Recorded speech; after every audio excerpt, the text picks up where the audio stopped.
let's start with my name. It's Dash. Yeah, Dash. D-A-S-H.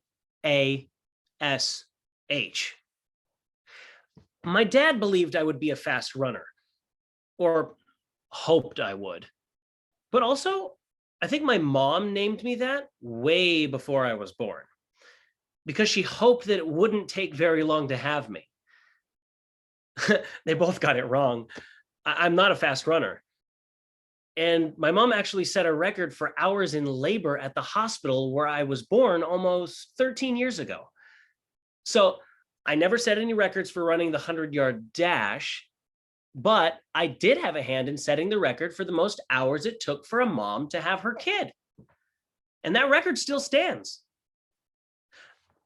I don't know if I didn't want to come out or if I just really liked where I was.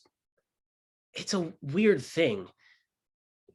That idea for 9 months, we live inside a mom and get really cozy and really comfy and just really make ourselves at home.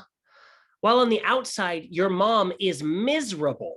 Her body is blowing up like the tires on a semi-truck. Thinking about it now, I guess it's a complicated relationship from the very beginning. And then you're born, and your parents are sleep deprived, and you're, I don't know, love deprived? Is that what a little baby wants? Love. More love. Can't get enough love. Or maybe he just wants to go back to where everything was kind of perfect. Back to the womb. I didn't mean to get stuck on being a baby. What I meant to get on about was not wanting to come out. I don't know what year you're living in. I can't really see you because the lights up here are super bright and blinding. But here where I am, it's 1973. And it's summer. It's August. And I'm 12, going on 13. And I'm super horny all the time. But I don't really have a name for that when I'm talking to grown-ups, because it's just this feeling that's really kind of good and kind of scary and makes me feel kind of bad, but in a really good way, which is scary. And all right, so I'm just going to get right to it and say it. I'm in gym class. I'm in the 7th grade, and it's the first time I ever ejaculated. There's this big rope, see, that hangs from the ceiling of our gymnasium, which all of us have to climb, or try to climb in the case of some of the guys who are too out of shape, or just not very coordinated. I've always been on the smaller side, but I'm not skinny. I'm just scrappy. Anyways, I don't have any trouble climbing that rope. I just shimmy my way up, bend up, bend up. But not only do you have to climb all the way to the top, but then you have to slap the ceiling with your hand. It doesn't count unless you slap the ceiling with your hand. And then you climb back down the rope. All the while, our teacher, who's also our coach, let's just call him Coach. The names have been changed to protect the innocent. I've always wanted to say that, even though no one in my story is particularly innocent. So, Coach is standing there in his short shorts and a stopwatch, and he's timing all of us from the second he yells go to the second we get back down to the floor. Holy shit.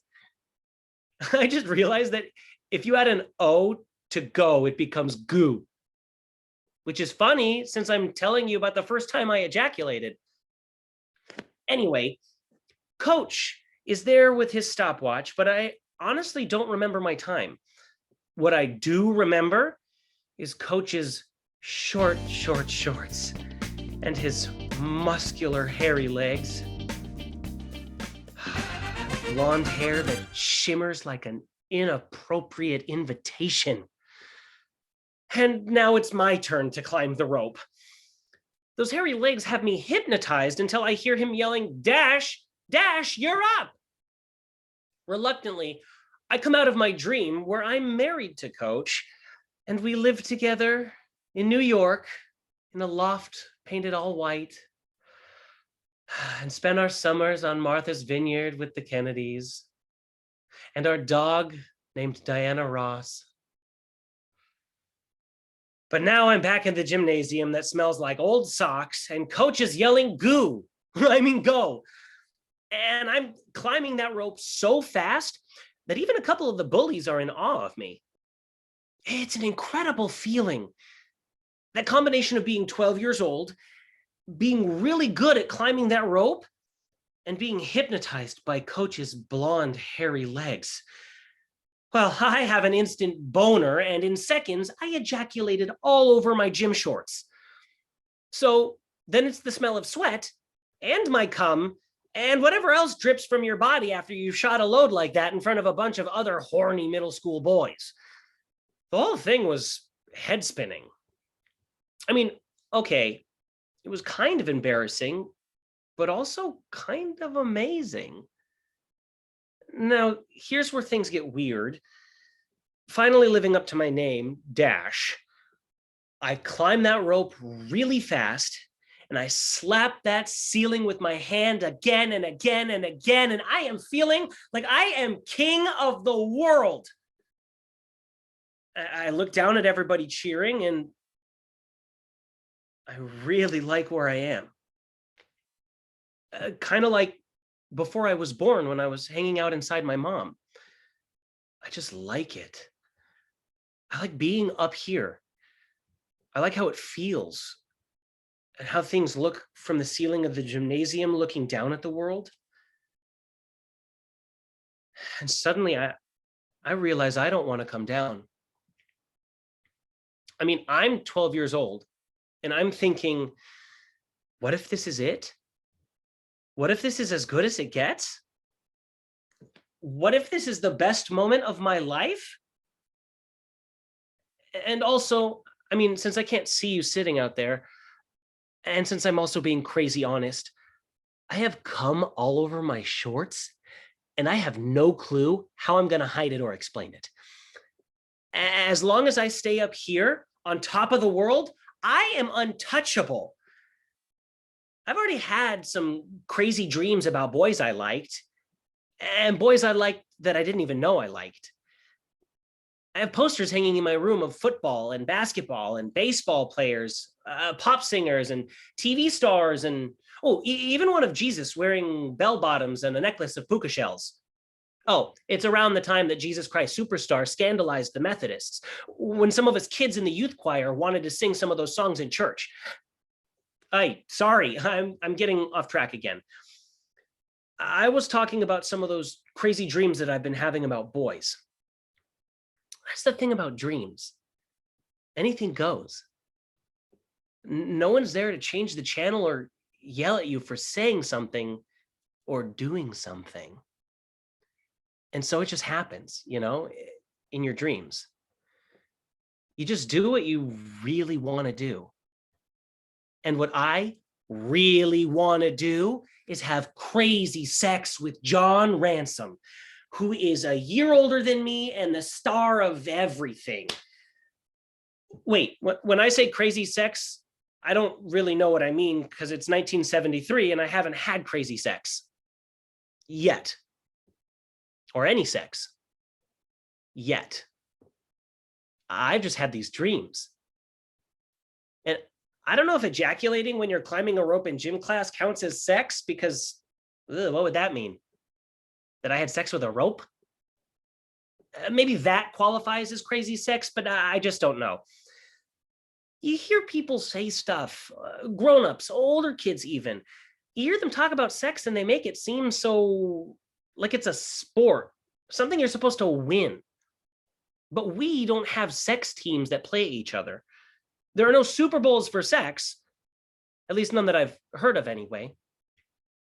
Though I will admit that sometimes I watch football on TV and I get that funny feeling inside and I wonder what some of those guys look like without all the pads on.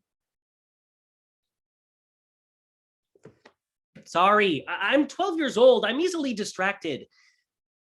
So I guess this is probably a good time for you to meet John Ransom.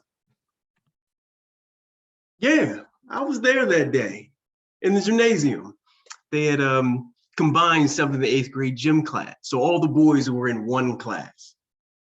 Some things to know about me before I tell you about that day in 1973. In a few years, I'm gonna be star of the high school football team. And of course, I'll be homecoming king.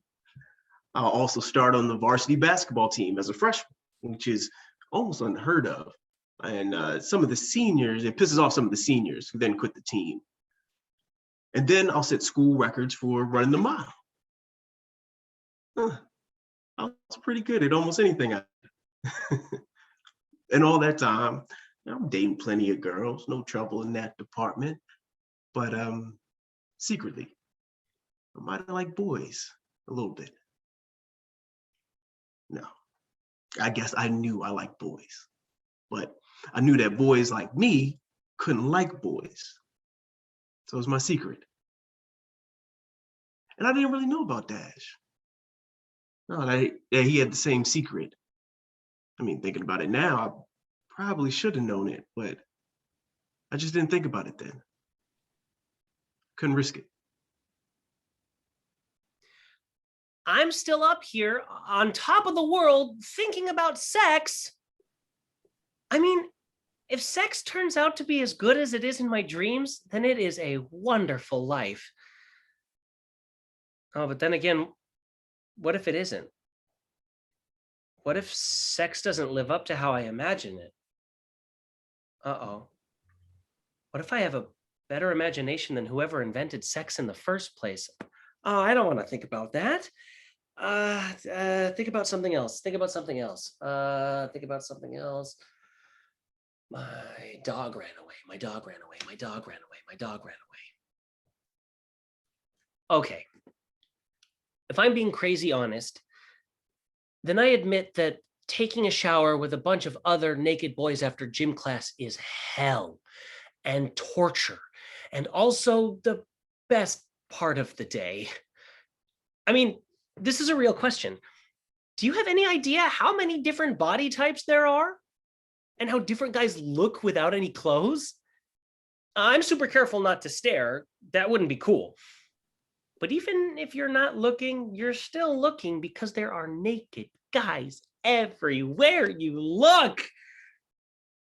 Oh, my dog ran away. My dog ran away. My dog ran away. My dog ran away. But in the shower, JJ Simpson has the biggest one. Oh, my dog ran away. My dog ran away. My dog ran away. My dog ran away. I mean, JJ Simpson, it's big. It's big. And he's not even hard. My grandpa's dying. My grandpa's dying. My grandpa's dying. It's just big. I'm not even sure what I'd do with it, but every time I see it, I figure if I get the chance, I'll know what to do. But what if I don't? How do you learn these things? Who's going to teach me? Will anyone ever want to kiss me?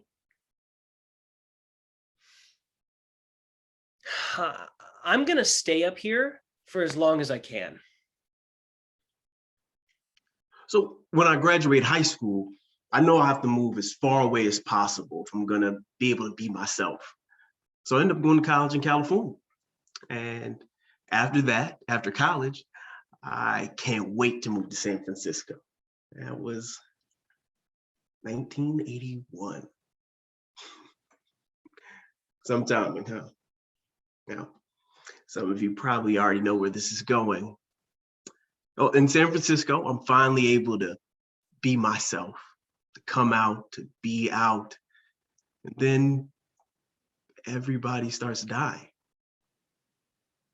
Everybody. Everybody you loved. Everybody you might have loved. Everybody just dies. I died too.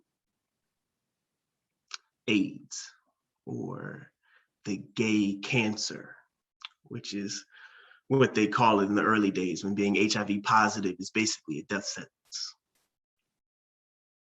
So,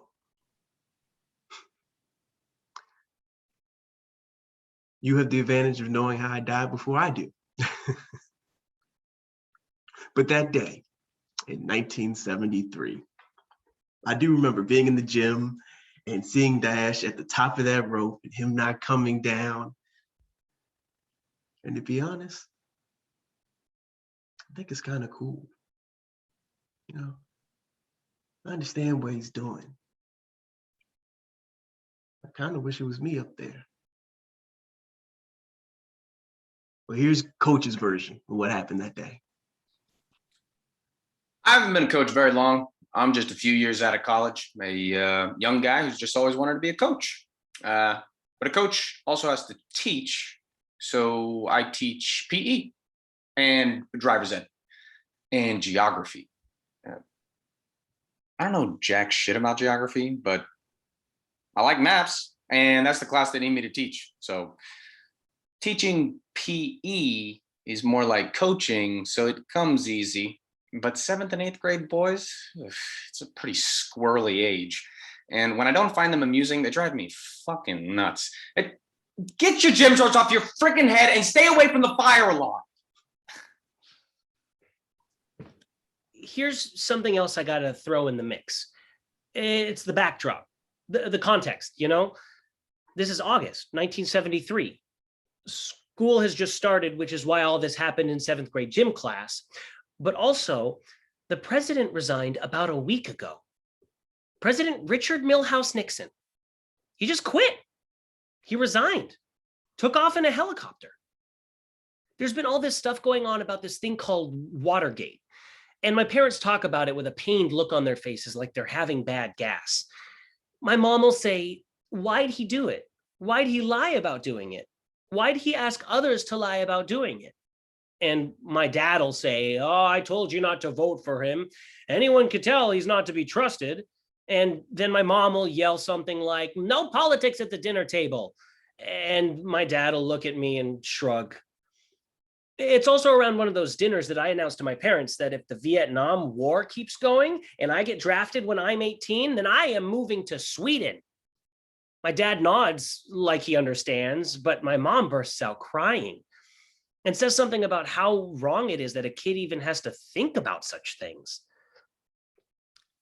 After that, my dad and I secretly meet in my treehouse and try to learn how to speak Swedish. We use a cassette that he ordered in the mail, but learning Swedish is impossible. So my dad and I end up talking about other things. Oh, I almost tell him about this dream that I had last night. I dream about a boy. But I stop myself. I'm too afraid to tell the truth. I really wish I did know Swedish so that I could tell him about my dream in Swedish. Years from now, when I'm older than my dad was back when we'd hang out in my treehouse, years from now, I wonder if things would have been different if I'd had the courage to tell him about that dream, about my feelings for boys. Way to go, Dash! The day when that kid Dash climbed the rope, I don't know what got into him. At first, it was impressive. He has the fastest time, and I yell up to him, way to go, Dash! But then he won't come down. And after trying everything I can think of, that's when I have to call the fire department. Yeah, that was one of the more unusual calls I've gotten in my 35 years in the department. I mean, I've had my fair share of getting cats and balloons out of trees, stuff like that, but Dash had climbed to the top of a rope and he wouldn't come down. So when the coach calls me and tells me what's going on, I think it's a joke. You know, I know a prank call when I hear one, so I hang up on the guy. But he calls me back and convinces me that it's for real. And can the fire department come down to the gymnasium and get this kid off the ceiling? I decide not to use the siren when we drive to the school because I didn't want the town to panic, seeing that we were driving to the school. Me and a couple of guys drive over there. We take out one of our big ladders off the truck and we take it into the gymnasium. Now, I grew up in this town I went to this school. I even climbed that same rope. So I know the place pretty well. But when I walked into that gym, it was almost comical. All these skinny boys looking up at Dash, just hanging out at the top of a rope. I know Dash's mom and dad from church, so he waves at me. Not a smart ass wave, a friendly one.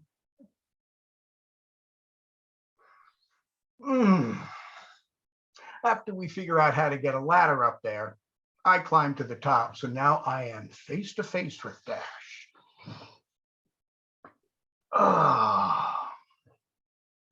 Hey, Dash. Hey, Joe. In kind of a pickle, aren't you? I guess so. What are you doing up here? I like it up here. I just like it. Are you afraid to come down? No. All right, no problem. But you know you can't stay up here, right? Gym class is almost over. You're probably in trouble anyway. Better to man up and cut your losses, huh?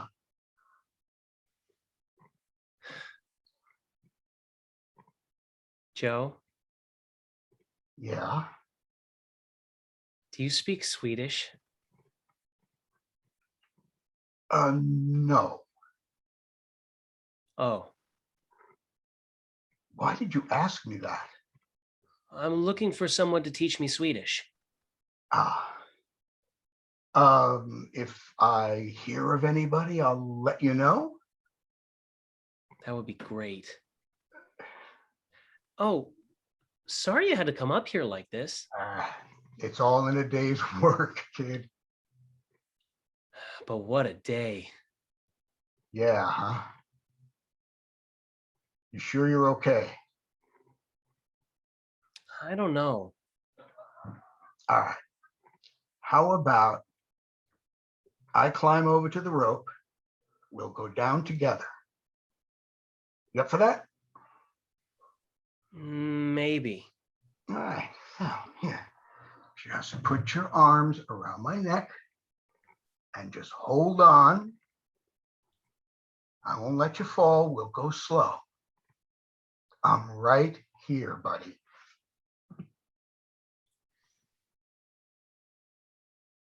Go. Hold on. I mean, come on. A fireman? Fireman Joe? Ugh. A fantasy is born that will come in handy for years and years. He hasn't shaved, and my cheek brushes against his stubble, and just about every nerve in my body goes nuts. I almost ejaculate again. His breath smells like juicy fruit gum. And he's got on some aftershave. No idea what it's called. But for the rest of my life, anytime I smell anything like it, I am right back in Fireman Joe's arms. Just put your arms around my neck. Hold on. I won't let you fall. We'll go slow. I am right here, buddy.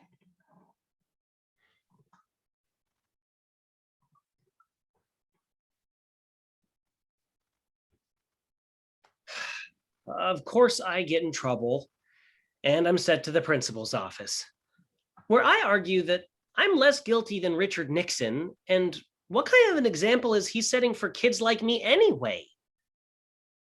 But they still give me detention for 3 days. My parents pretend to be mortified, but mostly I know that they're more mystified. For the first time, they realize I'm growing up and that I have a whole world going on inside my head that they will never understand.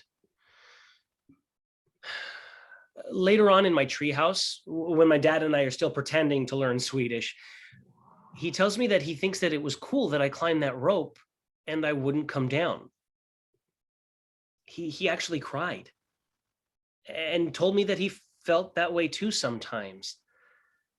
Sometimes you just don't want to come down.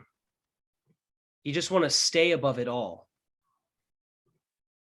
It feels funny watching my dad cry, but years later, I think I understand what he meant. Sometimes life gets so crazy. Sometimes you just want to climb a rope and not come down. Just put your arms around my neck. I won't let you fall. We'll go slow. I'm right here, buddy.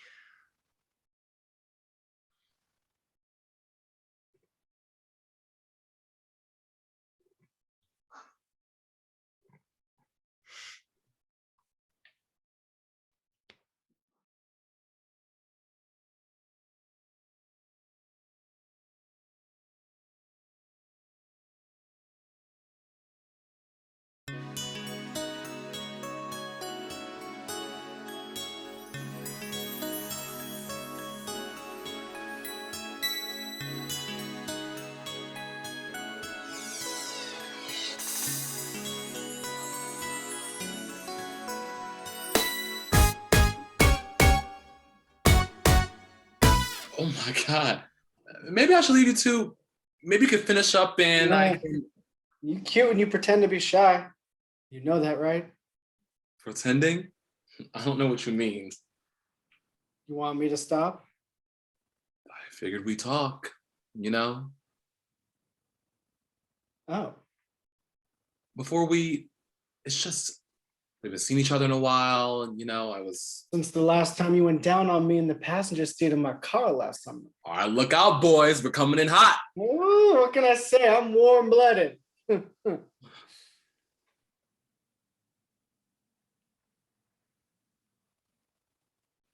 What's wrong? Just wanted to talk, reconnect. What's on your mind? I missed you. Is that a crime? In some parts of this country, it's a Class A felony and it's liable to get you 25 to life. Mm. I've been thinking about you all the time. A few months back when my pop picked me up from the campus, he asked me what was the first thing I wanted to do when I got home. And you just popped in my head like a flash of lightning. I don't even know if my pops knew it or not, but he smirked. Like he saw right into me and threw me at the same time. Like he knew something, like we shared a secret, just between the two of us. Panicked, and I just said I wanted ice It's all served. Twisting a cone from cream. Curver Cream. The best ice cream shop, full stop. You remember. Of course. I remember everything about you. How was school? This last semester sucked. I almost failed one of my prerequisites, and my laptop crapped out on me, so I had to hop on the phone and make some phone calls.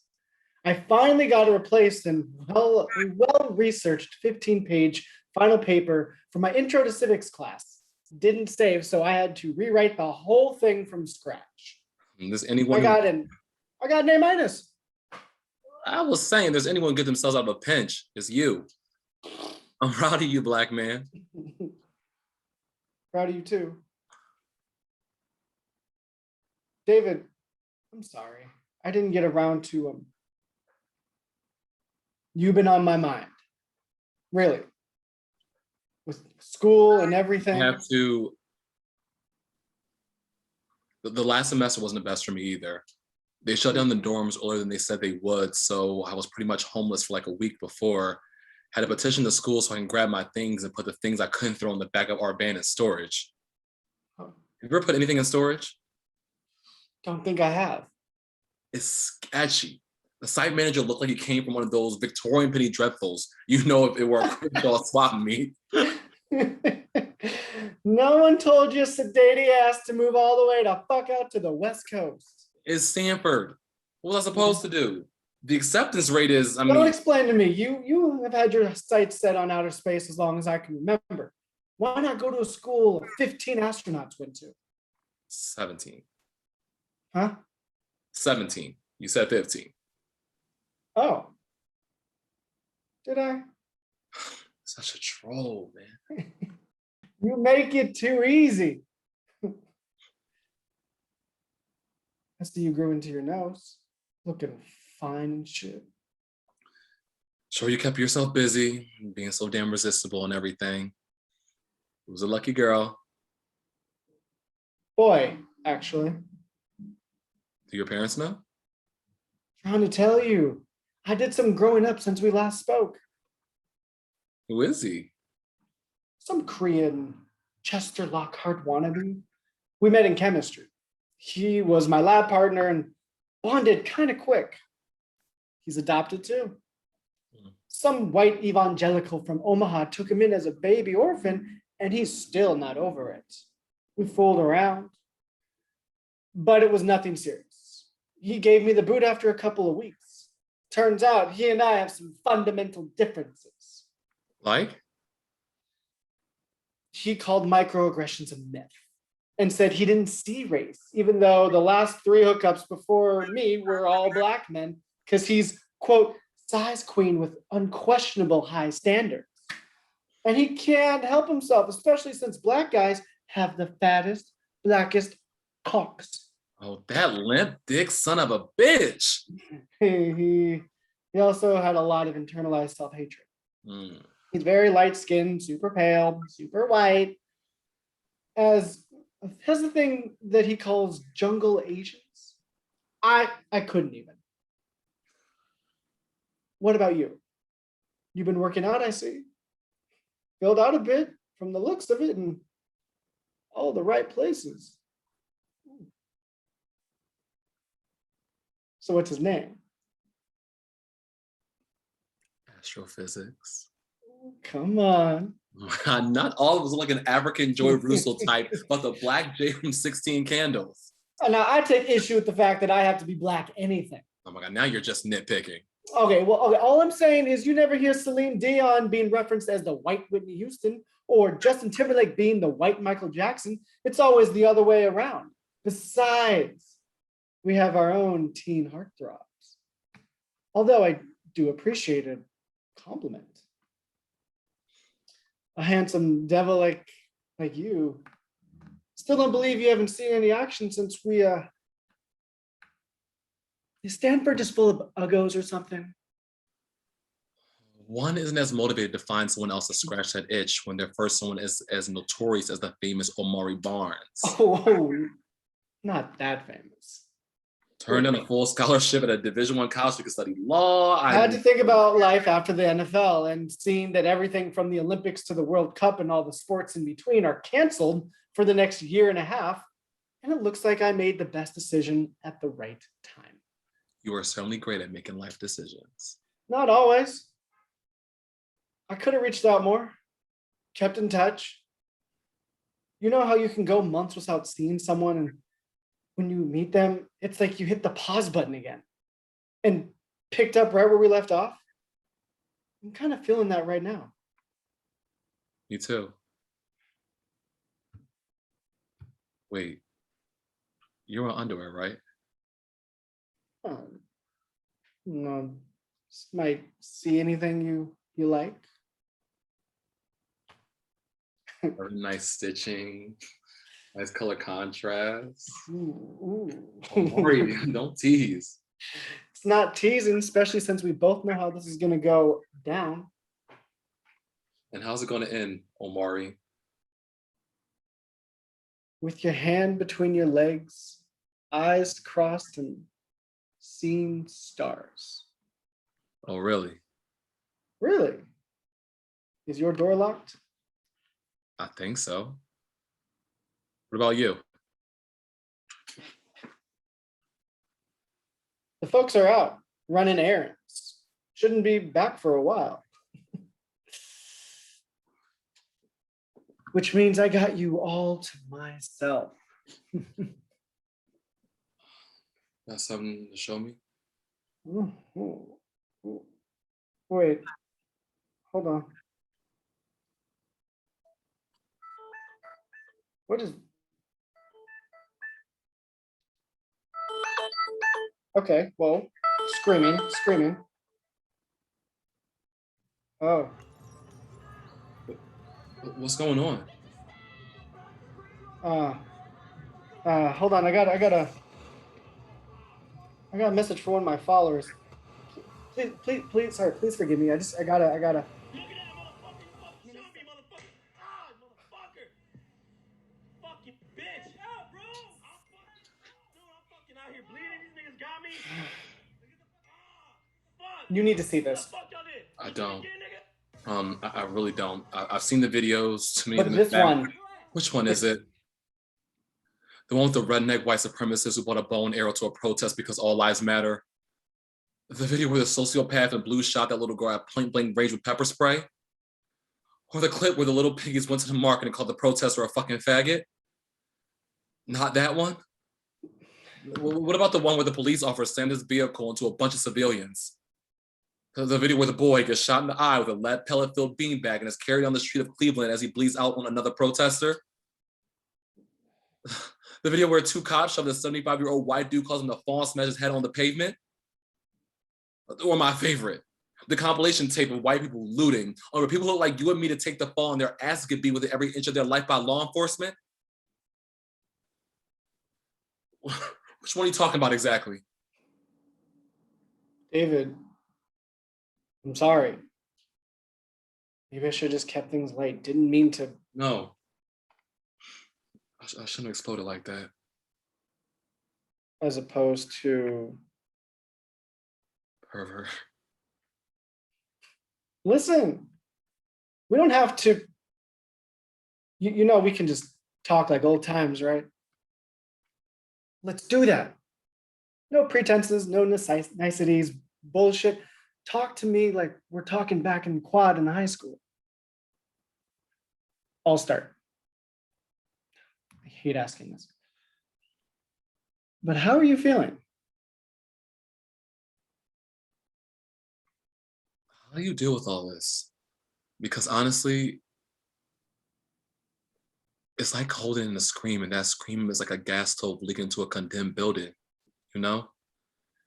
It's circulating in the air, filling up everything. Every room, every doorway, just trying to air itself out. But all the windows are shut and just outside the streets are lined with candles, lit candles. I'm afraid that any day now, the scream I got inside of me is going to build into a fireball and it's going to take me and the whole world with it.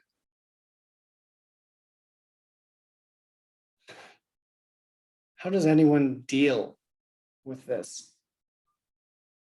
I thought if I took a couple of days off social media, maybe I could just take a deep breath and sit in darkness for a while. Maybe watch a little TV, that I could find a way to just remember that life goes on, that I'm still here, that these were all isolated incidents. It gave me hope that one day, when I'm stating my cases in the court as a high-powered attorney or whatever, that I could make a difference. But I'm beginning to think that there's a glaring difference in this country, and that difference is the lay of the land. That all these rules and regulations and Bill of Rights and amendments, that they only really apply to a certain kind of people.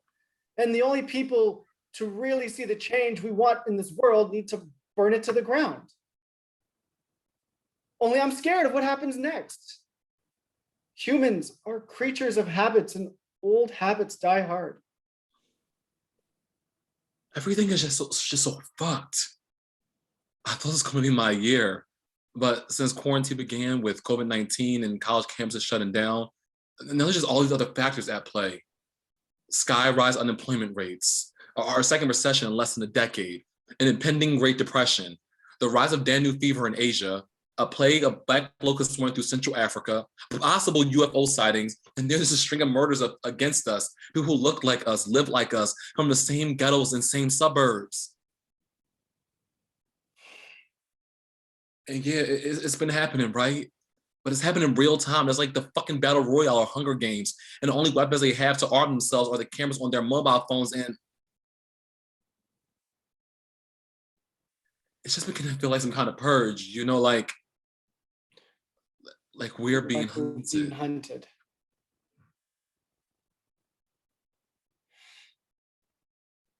It hurts, you know?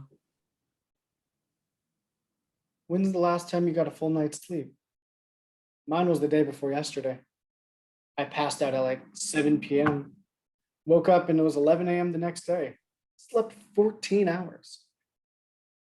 I haven't. Every time I close my eyes, I have these visions. Visions? Prophecies, possibilities, whatever they are in these dreamscapes, these waking nightmares, I'm either falling to my death or worse. Expand on that, please. Worse. These dreams are like Freddy Krueger level, only there's no witty one-liners thrown in or like the last man standing at the end of them. Hmm. I had a dream where I was strapped to the back of an old pickup truck and dragged down for miles down a dark asphalt road. I had another dream where I was hit by a car and dragged beneath it. I had another one where I reached for my wallet and was riddled by a rain of bullets. And then just had another where I was strung up in a jail cell by a plastic garbage bag. Not exactly pillow talk, but okay. I'm sorry. Nothing to apologize for. I'm just playing. Go on. I had another one, but this time I was a kid. Couldn't have been more than 14. They brought me in and were chained me to an electric chair. I was so small they used the Bible I brought with me as a booster seat, put a leather strap on my mouth, cover my face in this cloth. But it was too small and it just kept sliding down my face. It took them 8 minutes. My teeth were smoking and one of my eyes melted out of my face. But the one that haunted me, the one that made me sleep with the lights on, I was walking down the street and it was dark and I was waiting at a rendezvous point somewhere, waiting for somebody. I don't know who, and these two men showed up. They beat me, held me down, possibly raped me, stabbed me in the heart with a screwdriver, and left me out to breathe on some empty street, and that was that. I just laid there for hours. Fuck. And you just want to know the messed up part about all of these? I did some digging. All those deaths, every one of them are real. Every one of them happened. Every one of them actually happened to someone in real life, in real time, somewhere in this country at some point in our history. I thought I'd recognize one of them. Mm-hmm. The one with the wallet. Armando Delio, right? Right, yeah. And James Byrd, yeah. Brandon McLean, Sandra Bland, George Senney, and Carol Marie Jenkins. Martyrs. We'll go to martyrs if everyone is basically on the other end of a first-person shooter game simulation. Damn, man, shit's dark. How many hours of rest would you say you've been able to get since all this started? Don't know. I can't sleep during the night, so I try to sleep during the day. Nothing helps. I just feel like I'm losing my mind. Just keep checking my phone.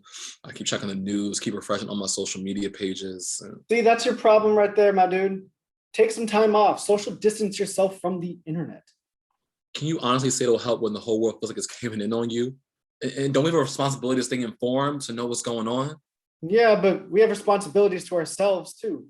Self-preservation. If all the Karens and Connors of the world can take a few days off from watching the news or logging onto social media because they need a break from all of it, why can't we?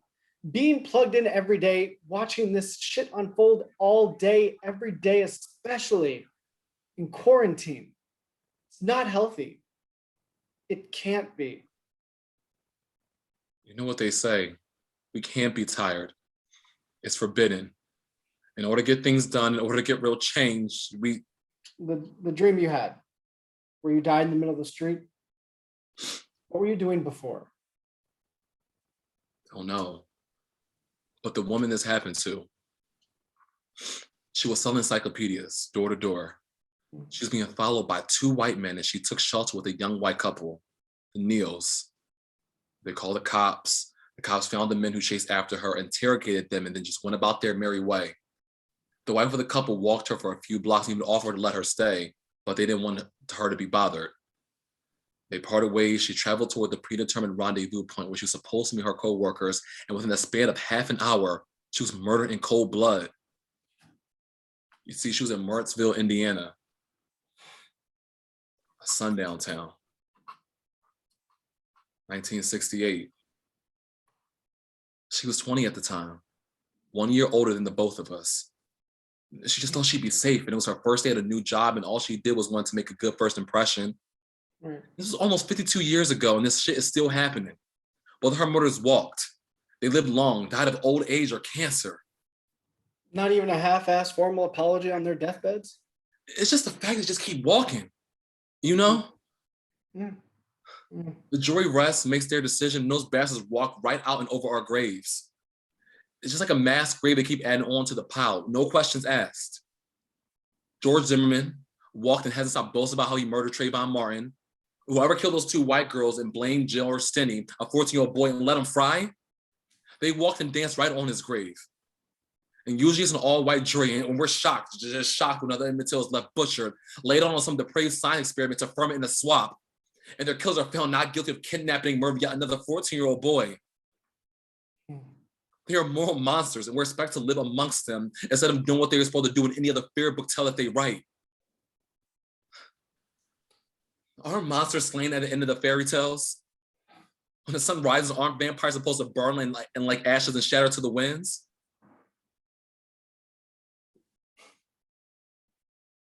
Because, handsome, America is one giant sundown town. You being a future astronaut and all, don't you know that time is relevant? And monsters, come on, the story changes depending on the author.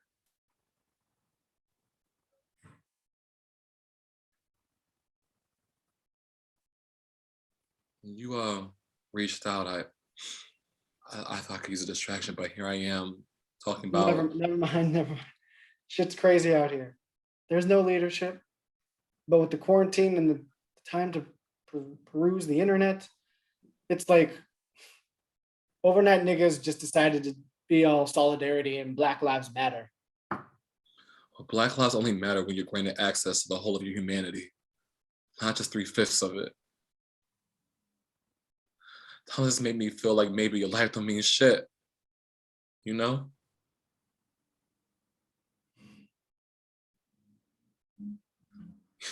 You're right. This is just totally not sexy. Not even a little bit.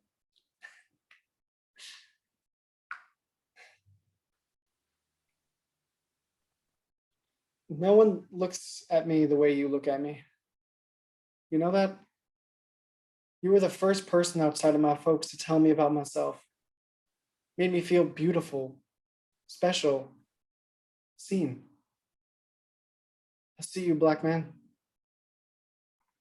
Yeah? How do I look now? Endless. Uncharted.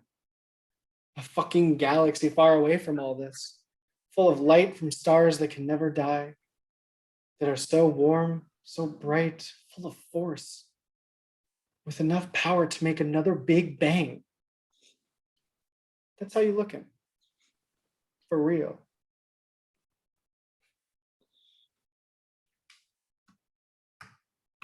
It's still light out.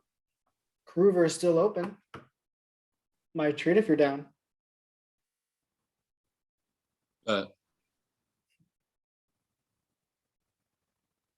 Endless, huh? Endless.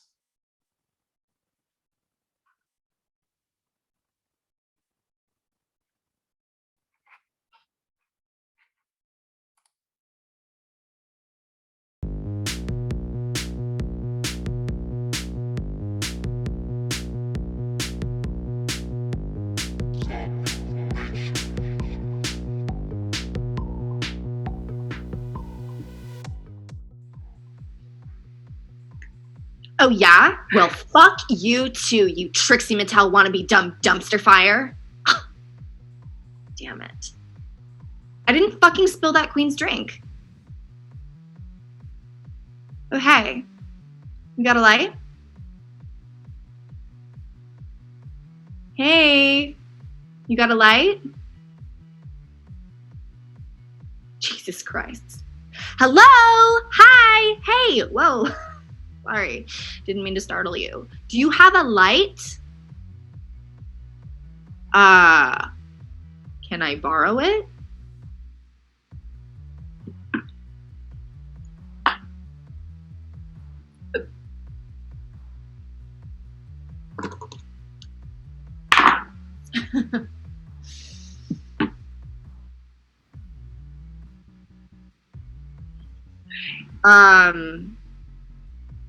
You got an extra cig? Hey, do you have an extra cigarette I can borrow? What the fuck? Hey, hello, hi, yes, hi. Can I bum a smoke? Smoke?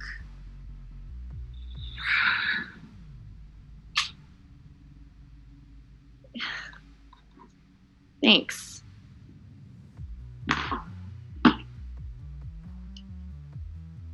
Sorry to bother.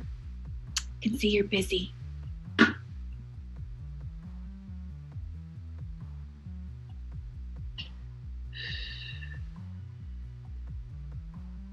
Is that a dating app? What the fuck? Hi, hello, hi. Is that a dating app? Sorry, I didn't mean to startle you.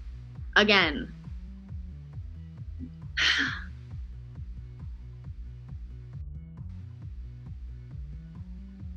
What are you saying? I don't understand.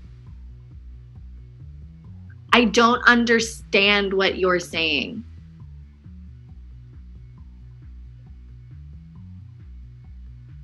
Oh, oh my God.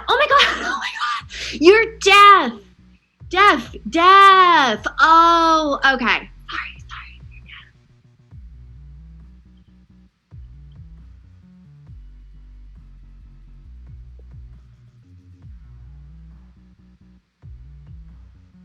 Uh-huh. Well, I'm sorry. I didn't realize. I hope I didn't come across as a total asshole.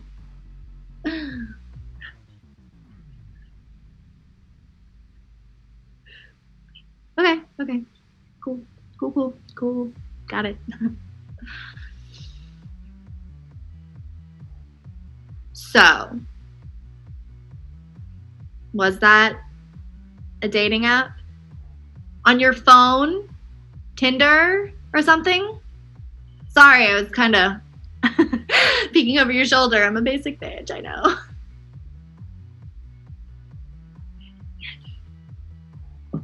Oh. Then what is it? Yantamatch. Yantamatch? What? Is that like Tinder for Jews? Oh, wait. It's like J-Date meets Tinder.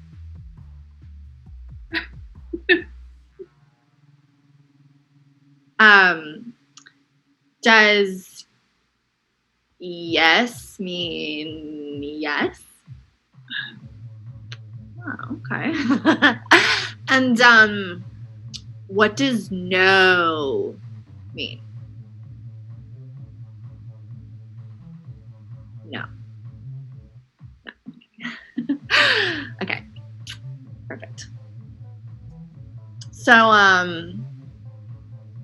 Are you meeting someone? Oh fuck! I'm so sorry. I'm like totally invading your personal life. I'll leave. Okay. Cool. If you're sure. So are you meeting someone?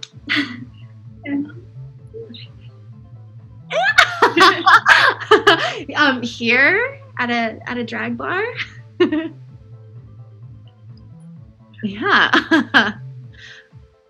A chick, right? Yeah. Cool. Can I see her profile? Can I see it?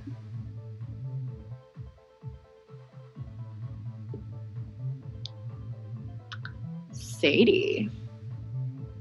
I like that name, Sadie. She's pretty. Has a great rack. Bit too much for me though.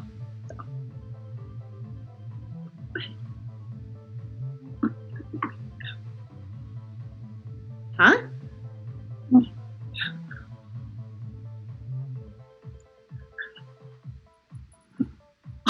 Wait. Oh my god, what the fuck? You think I'm a man? Because I'm a drag queen? Oh my fucking god, yes, look, I'm a woman.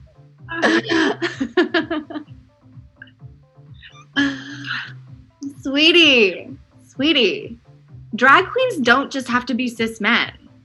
Okay, look, it's all about the persona. If you need to put a label on it, I'm an AFAB queen. AFAB? Assigned female at birth queen. Okay, I am a fab woman pretending to be a fabulous woman. Right? Get it? Okay. So, why the fuck are you meeting this chick at a drag bar?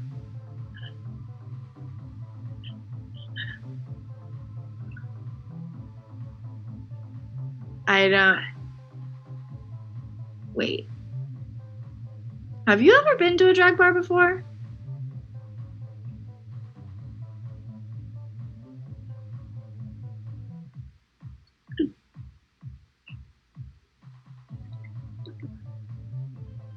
No. So this is like totally new for you. And you thought what? Like, why the fuck not try it out? Try something completely new.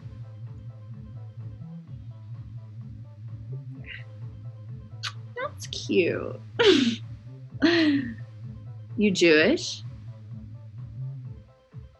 Yeah.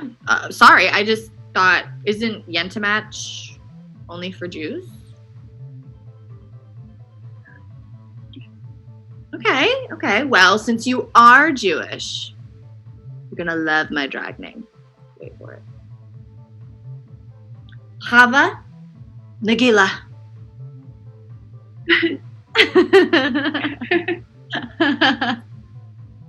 Yeah. I was thinking I'd go with like Anita Plotz or Faye Gala, but I didn't think people would get that.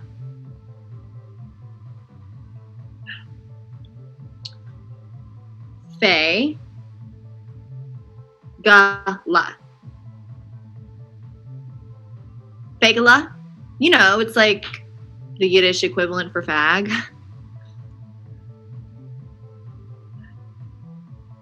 Oh, you don't like that word, do you? Sorry. I don't know why old Jews call us fagulas. It really makes no sense. I mean, fagula means little bird. Anyway, this parakeet is totally rambling. You are meeting this hottie sadie at the drag bar. Where is she?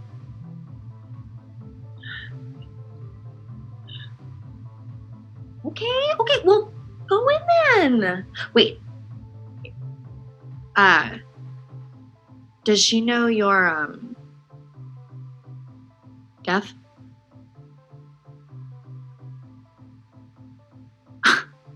Wow. And your profile doesn't say anything about that? Well, how'd you plan on hiding that fact, or were you just gonna spring it on her right away?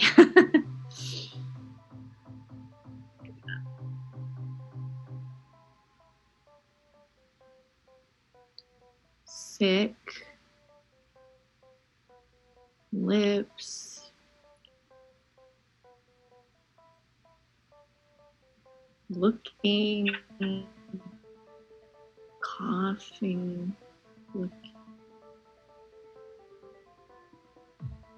Oh, okay. Wait. You can read lips. Duh. Okay. So you were gonna pretend to be sick and unable to speak, and then read her lips. That, my friend, is super ballsy.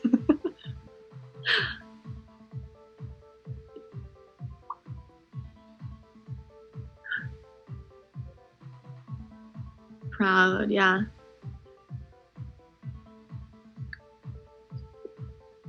Oh.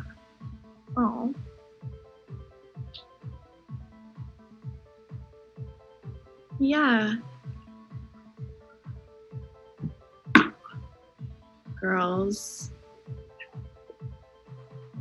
Deaf. Well, they didn't like it.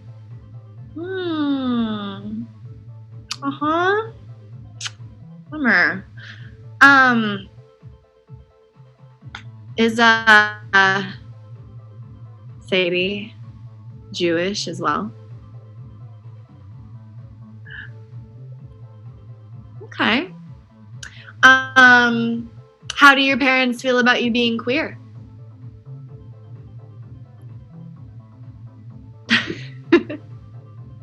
Oh my fucking God.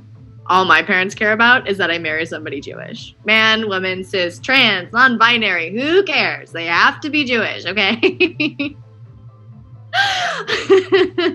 They could be like addicted to meth and be like a complete asshole, and they could have even voted for Tangerine Daddy. Not Jewish. Yeah.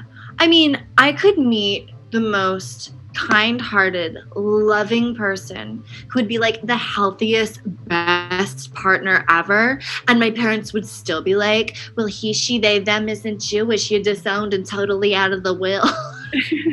Do not get me started about being a drag queen. I'm sure they think I've just like gone further down the rabbit hole. So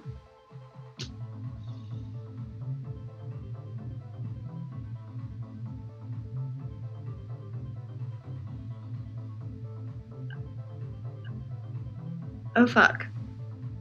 I have totally kept you from your date. I'm sure that Sadie is in there looking forward to the long and pleasant conversation she's about to have. So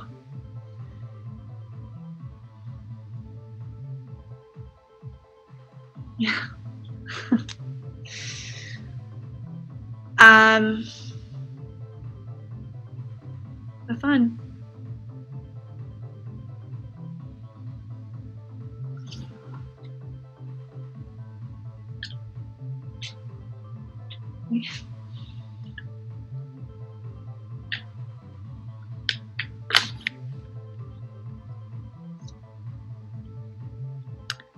My name is Leah. What's yours? I told you. Chava Nagila.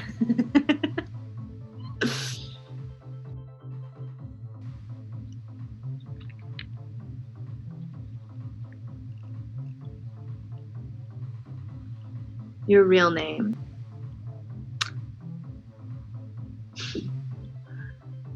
Oh. Well, it's Sadie. What? Yeah. I'm sorry. I'm sorry. I didn't expect you to ask. I mean, wait, that's totally like Not a dig on you talking. Anyway, you didn't mention that you were deaf, and I was totally thrown off guard, and I'm sorry. Okay, sorry.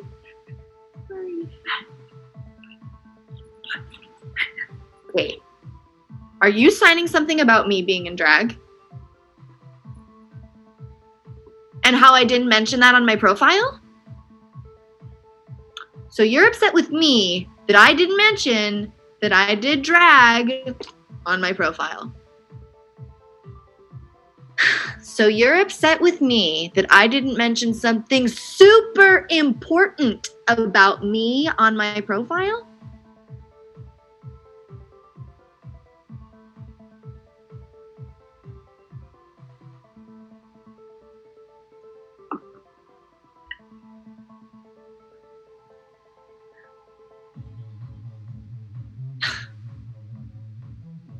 Well, you had to know I at least enjoyed drag. I mean, I did invite you to a drag bar.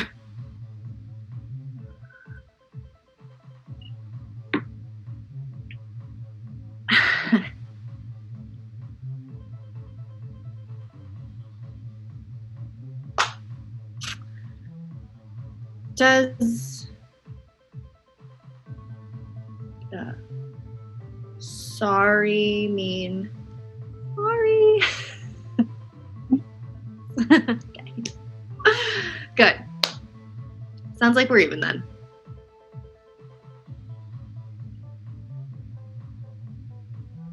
Maybe.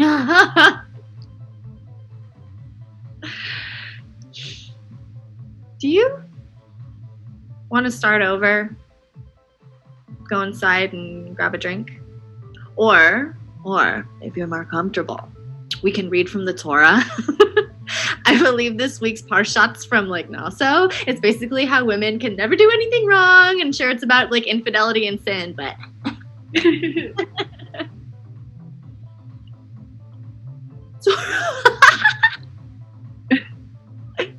sweet. Oh fuck. Ooh, I forgot. I was kicked out. Yeah. Do you want to go somewhere else? Cool. Thanks, Leah. L'chaim. Wait. Fuck. Oh my god, that would be a great drag name. Okay. Leah. Chaim. You like it? Sweet.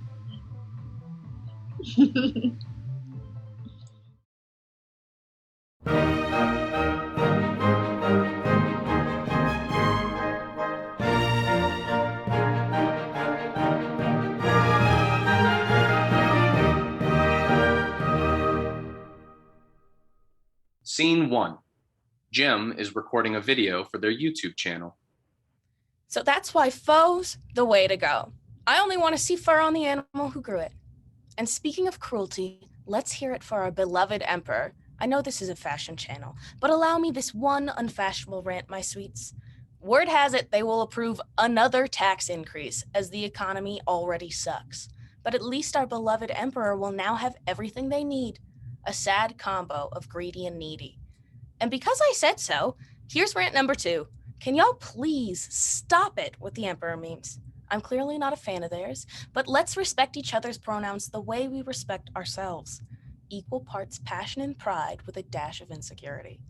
The world is hard enough. Love is easy. Bye, darlings. Scene 2. The emperor is on their phone, scrolling. Their phone vibrates with a text notification from the imperial mother. Will I see you at all today? Talk to me, Remy. Ugh, need space. I've given you plenty of space. Need more.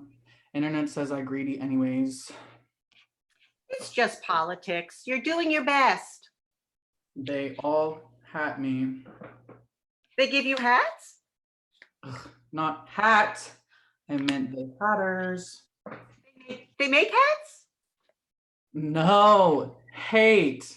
They haters. Stupid autocorrect. Well, I have some news for you. It's important. Don't care who you're dating.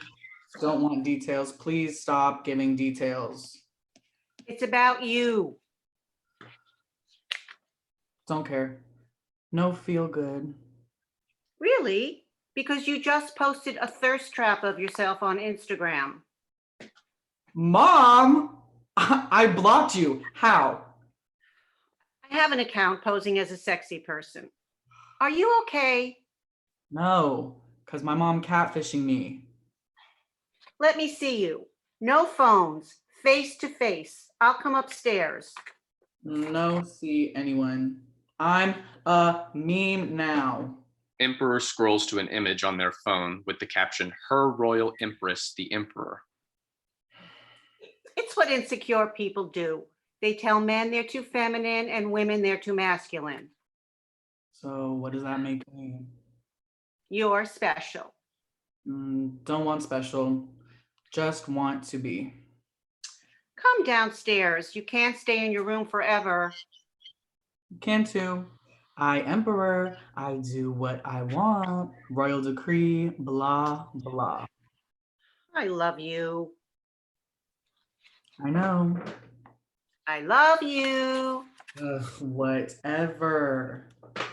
I love you.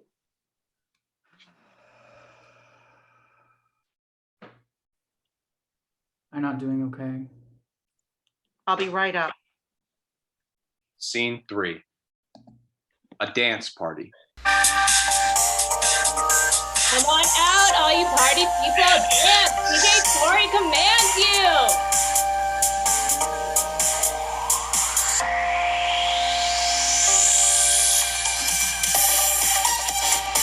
Tori! Tori! Tori! Dance, Remy.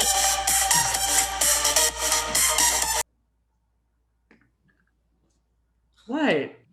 Ugh, don't look at me that way. Just disconnected their feeds temporarily. Perk of being emperor. By the way, you can't command people to dance. That's my job. To command and proclaim and make everyone bow or curtsy. Or both a birdsie. Stop being cute. Look, I really have to talk and you're always busy. It's called work, you know, doing things to earn money. Oh, great emperor of taxes. Yeah, I'm making mistakes, okay? Just figuring it out as I go. We all are, Remy. Emperor, when we're in public, please. You're kidding. Sorry.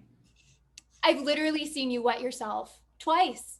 Also, you're my best friend and you hate titles, especially that one. The palace thinks it makes me look weak. Like, the people don't know if I should be friended or feared. It's all binary, especially when the emperor isn't. That's not your weakness. It's just the opposite. Tell that to everyone online. Yeah, I saw the memes. Memes? Plural? The internet sucks. Folks are way crueler behind a screen. It's not only that. Mom just left my room and long story short, I have more responsibilities now and blah, blah, blah. And apparently I'm engaged. Oh, wait, what? She also knows what a thirst trap is and I'm very disturbed by the whole thing. Back up. You're engaged? Remy, no. Always knew it was coming. Eventually. Just thought I could outrun it. Outrun what? The Imperial Mother? Destiny.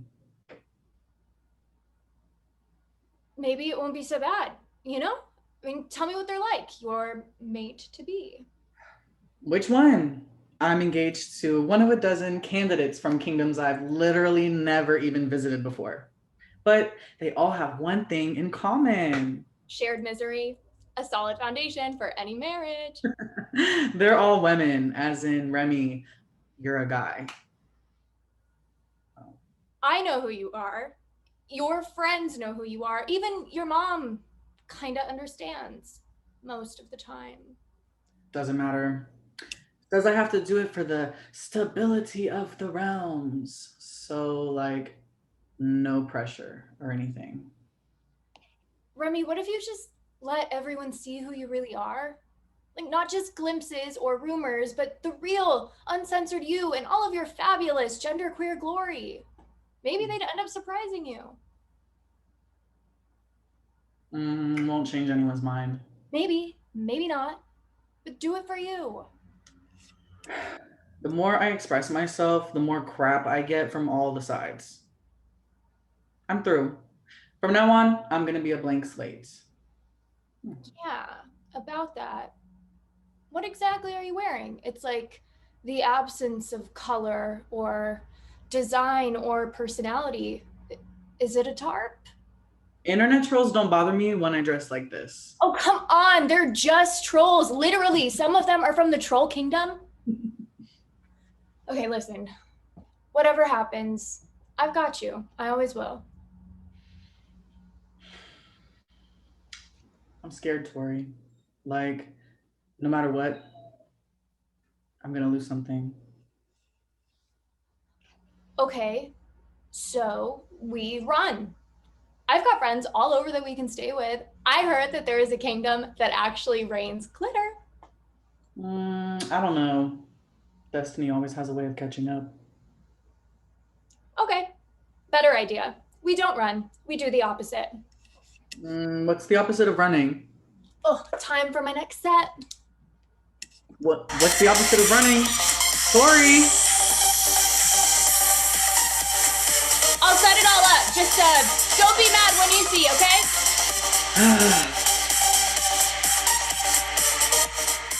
Scene 4. The Emperor, Imperial Mother, and Jim are all on a video chat. Well, this is lovely. Really? Because I think I just insulted you. That's what lovely means, dear. It's a complicated word. It's very nice to meet you, Jim, but we're gonna pass on your offer. Nothing about your tone says that you're happy to meet me. Just being polite. Try being honest. Tori clearly made a huge mistake with all this. Agreed. She usually has such good taste in friends. Let's just cool our heels, yes? Good to not abandon all hope just yet. No, we're done here. Jem is an anti-monarchy, radicalistic know-it-all couched in fabulous makeup and an amazing sequin wrap that looks designer. Thank you for the last part. Well, the first part is also true. Did you make that yourself? Does the great elm in the forest of whispers have thorns? Of course. Clearly, Jem is an amazing designer, comfortable in her own skin, and maybe she can help you find a way to do the same, Remy. I go by they, them pronouns, my sweet. Oh, but you make such a beautiful woman. Beautiful person, Mom. At least we are all agreed on beautiful. And this is all really insulting. I mean, just because two people are genderqueer doesn't mean they're gonna be besties.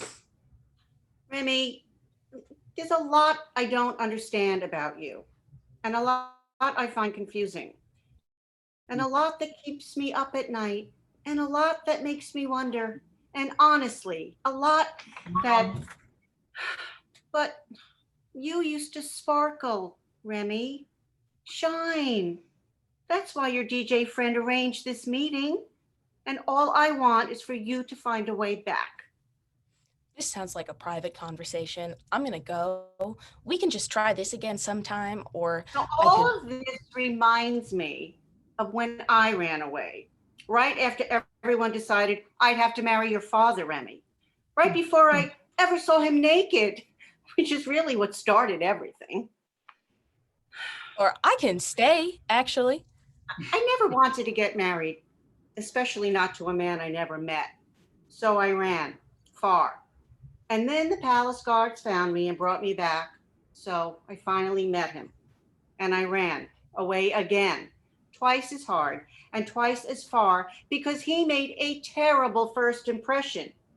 Unfortunately, you inherited some of that, Remy. Not funny.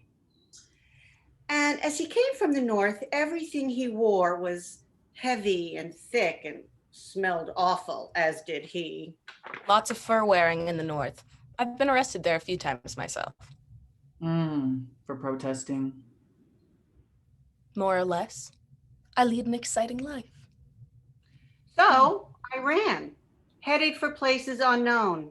And finally, when I thought I ran far enough, out of nowhere, I spotted the most gorgeous man on a cliff, fully naked in all his glory, sweaty, beastly, rugged, Mom?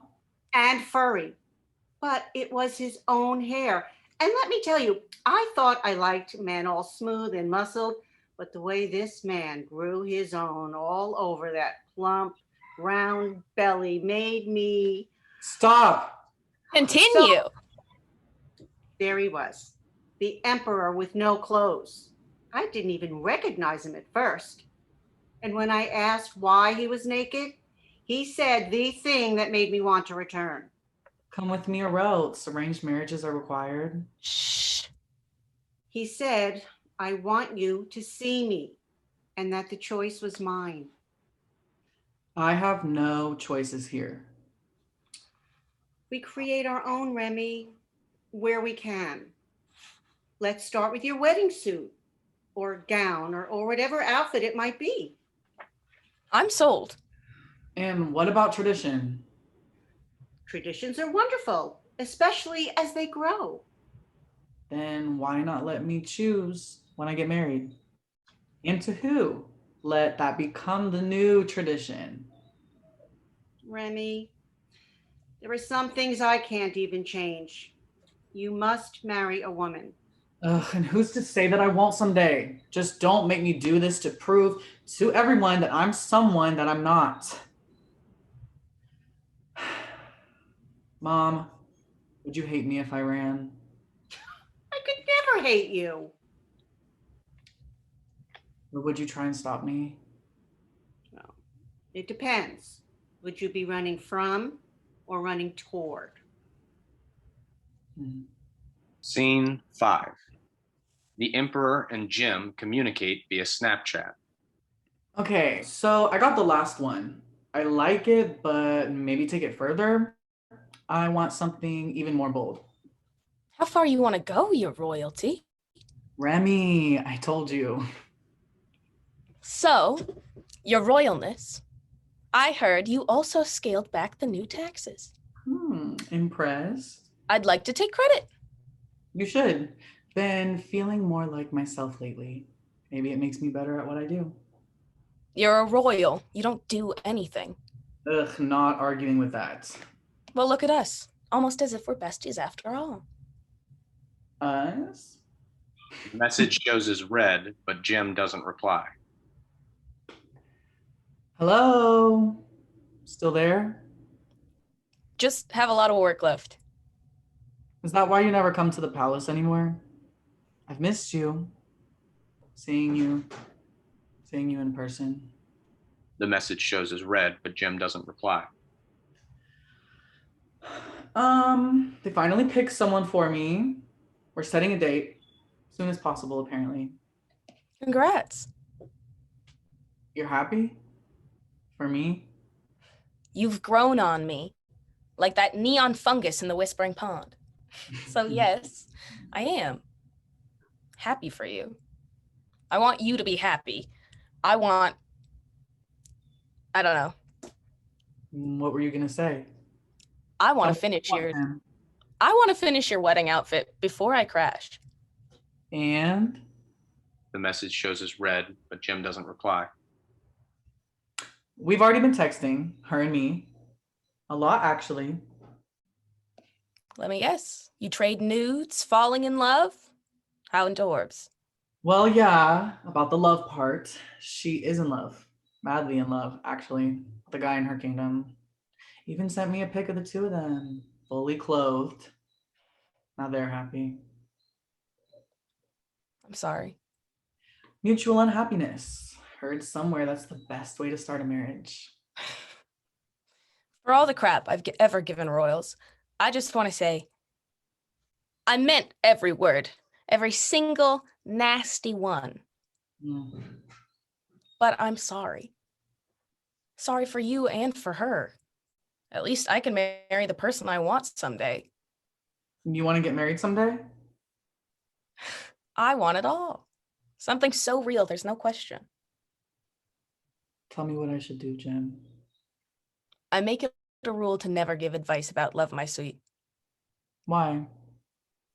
Because it's too important. Ugh. If you had feelings for someone, would you tell them? Maybe. Only if it healed more than it hurt. I want to tell you something. Something real. We barely know each other. That's not true. This isn't that kind of story. The world is hard enough. Love is easy. Do you still believe that? I gotta go. I'll get you the final garment by the end of the week. What if I got destiny all wrong and it's not something you have to do, but a story that you have to make happen? Some people are just meant to be in each other's lives for a blink, but it's still a beautiful blink regardless. I think I'm falling in love with you. The message shows as read, but Jem doesn't reply at all. Then their chat disappears from the Emperor's phone. They're gone. Scene 6, a wedding celebration. This scene contains a series of clips you'd see played on a story on social media, such as Instagram, Facebook, Snapchat, etc. And let's hear it for the happy couple. Congratulations. A new clip of dance party people cheering and dancing.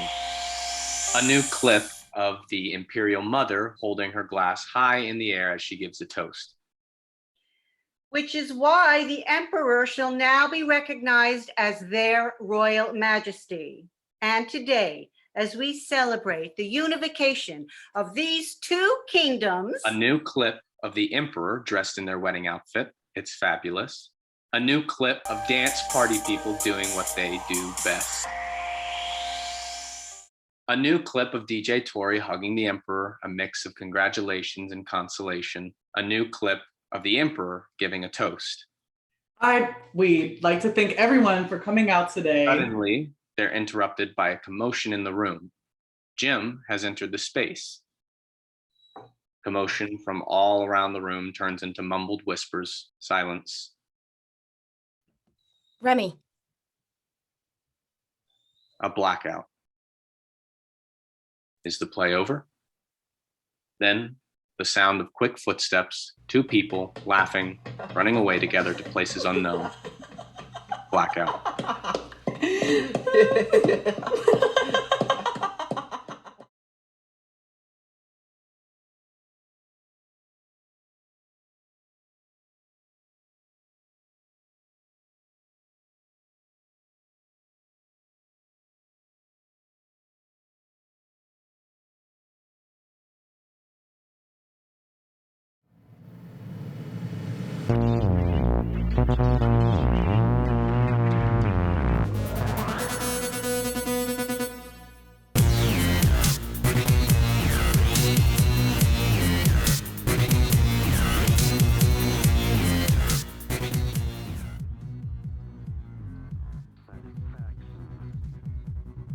I want you to imagine it.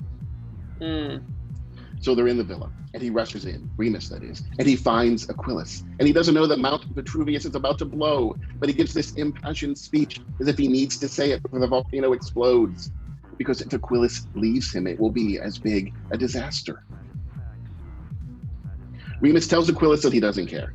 He doesn't care that Aquilus is a Christian. He doesn't care that his family will abandon him for loving a Christian. What matters is love, this pure love that Remus has never felt in Rome, because it's beyond hierarchy, beyond this fascistic need to track who bottoms and who tops, to define the world, the mysterious feminine, the known masculine.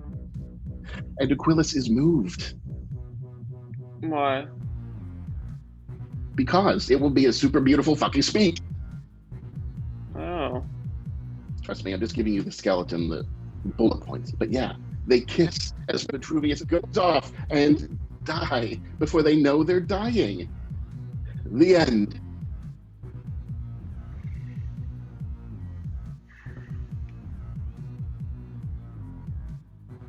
It's Mount Vesuvius. What? The volcano.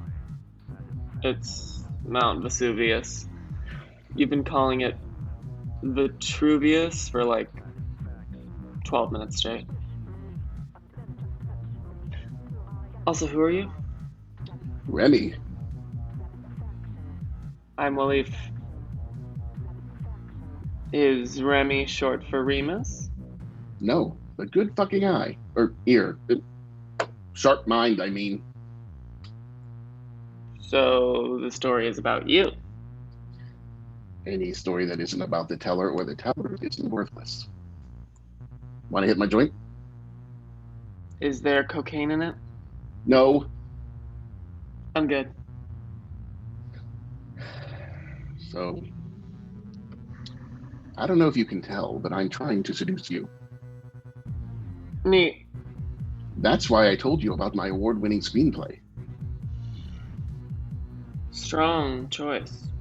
Yeah. I'm not getting the vibe that you want to fuck me, though.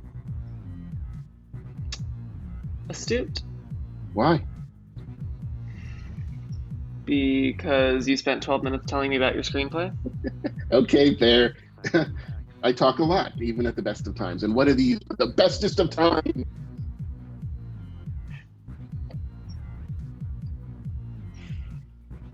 I also saw you come in with a woman. And you have a wedding ring. And I don't fuck men who marry women. Sorry. You read my jacket. I don't come to parties to read. Unless it's my phone. It says, fuck women, love men. That's sexist. It's my wife's jacket. Then it's fucking yaoi fetishism trash. The fuck is yaoi? Japanese porn about gay men? Oh yeah, that shit is hot. My wife reads it all the time. We jack off together. We jack each other off. Sometimes we pretend we're the boys in the porn, and it is hot as fuck. Okay. Wow. Do not say wow like that. I'm not into whatever the fuck it is you're trying to do here. To be clear, I find it weird, gross, and alienating. And also, I'm not a man. I'm fucking gender fluid, so I guess you can fuck off with this married man pretending he's queer bullshit you're pulling. Fuck off. My wife used to be my husband. Asshole. Shit. I'm sorry. Don't worry. I'll tell her that the mopey little twink leering at her from across the room didn't clock her. She'll be over the moon.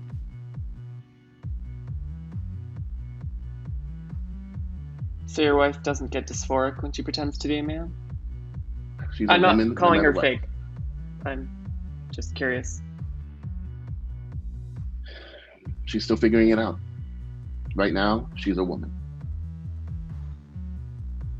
Yeah. For a while, I thought I was a woman too. Then I thought I was a man and cried for like 3 hours. And then I was a woman again. And then I realized I was just a non-binary femme.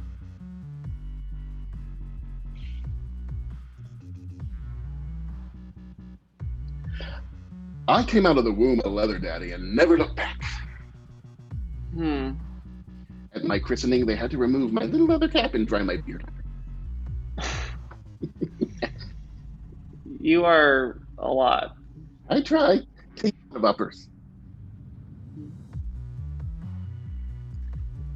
Your wife is a lot younger than you. Yeah.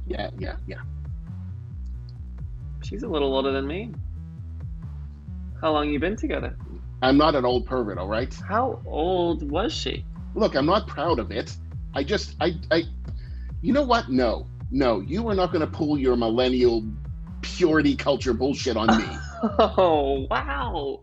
Oh, so you finally show your age. I have told you about my wife, my sexuality, and my award-winning screenplay. Unwritten screenplay. You put some skin in the game here. You tell me about you. No, I'm not playing. Then why haven't you left?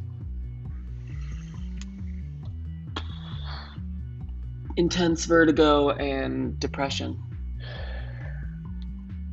Yikes. That sucks. Sympathies. Mhm. I did lay out my sexuality though. Yeah. You don't fuck men who marry women. Yepper. Begs the question, who do you fuck?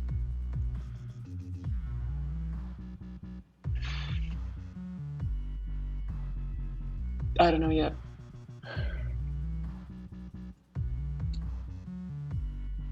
Don't let the millennials get you down. Oh my God, stop. Okay, sorry. Christ. I have been gay my entire life until fairly recently and still don't get sensitivities. I just know there are a few different queers. A few are mutually exclusive. Some prefer to keep the door closed and others prefer to have it open. And the ones who want to keep it closed feel safer. I know that. I didn't say you didn't. I just reminded you in case you need it. Nobody has canceled me. Again, didn't say they did. You make a lot of assumptions, my guy. Sometimes my wife gets in a spiral. Okay, me telling you I am exploring my sexuality is not an invitation for you to validate me. I don't need validation. I'm very certain of who I am. You're still very fresh. Maybe, but that doesn't mean I'm looking for a teacher. Okay. I'm sorry I overreached. I'm stepping back.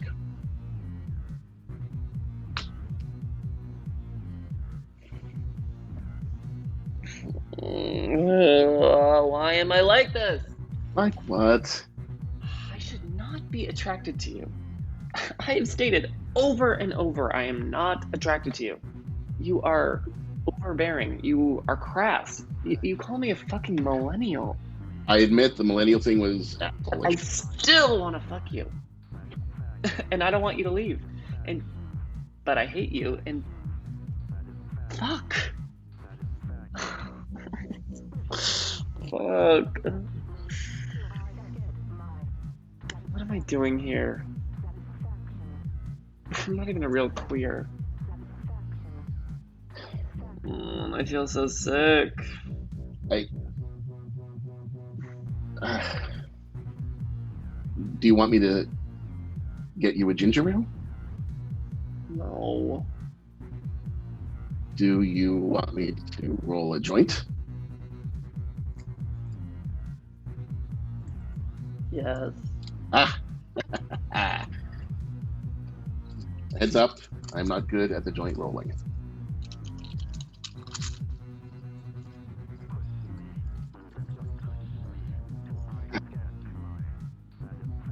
It's your first time partying with mostly strangers? Is it obvious? Obvious? No. Don't worry, I'm the only one who saw you spiraling. Oh God. Am I a pity lay? Fuck no. But move your head like an inch over. I am as hard as Chinese algebra. Oh, stop. You are horrible. That was a Robin Williams joke. Ah! Still bad.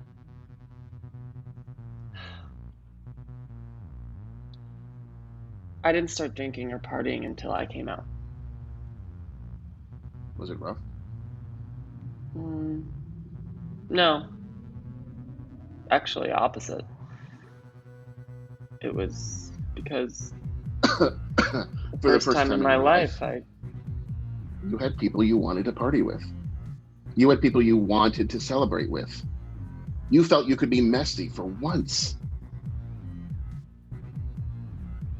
You didn't have to worry about breaking character and revealing too much.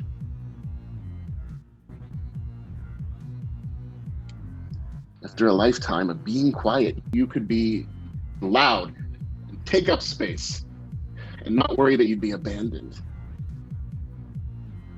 Because you already were.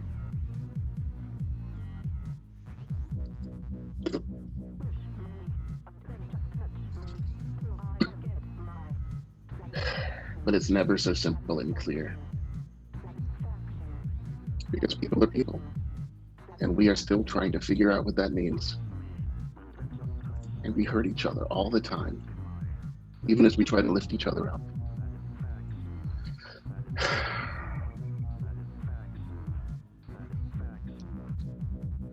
Do not burn my pubes, okay? No promises.